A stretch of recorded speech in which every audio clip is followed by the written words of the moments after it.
What was so astonishing about it, I suppose, was that here was this man who was epitomised the establishment. Okay, he was a liberal rather than a conservative, but in every other way he was very establishment. He was an old Etonian. He'd was at Trinity College, Oxford. He was the most connected person in the history of sort of British politics. He adored parties and knowing all the movers and shakers and who was powerful, whether it be in politics, the civil service, the media, whatever.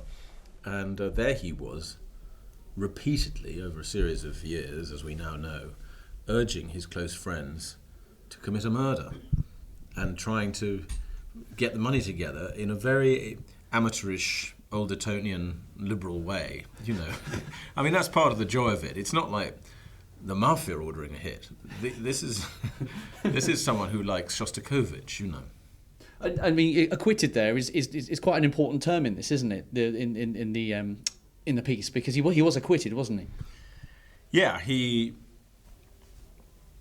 was in the end tried in 1979, and after two very controversial moves, he was acquitted. Well, first of all, he decided not to take the stand and defend himself, or rather, his very brilliant QC, George Carman, decided he couldn't take the stand because if he did, probably he would be exposed as a liar.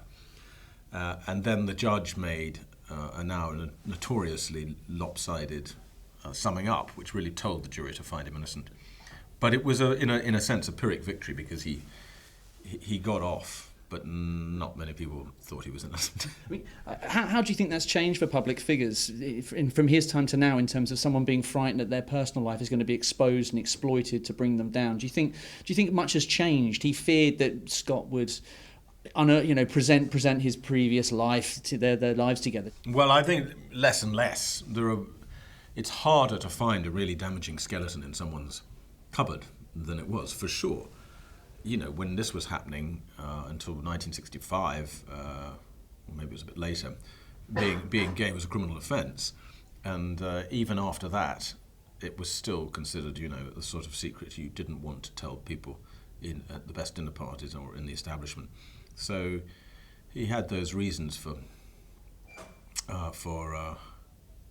being desperate to keep it quiet. And I'm not sure, I think you're right, I'm not sure in this day and age that there are that many secrets that people are so ashamed of.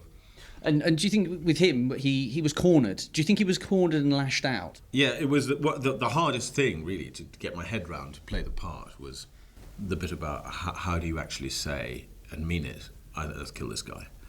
And I got there in the end mostly because Thorpe might have been homosexual and was homosexual, but he also had two very happy marriages and really loved his wives and he really loved his son. And I think when he felt that Norman Scott was threatening that happiness and them, that for me made it, then I realised it's the middle-class man coming down the stairs in the middle of the night and finds a burglar in the house and gets a cricket bat and kills them. I think it's that was how I got there.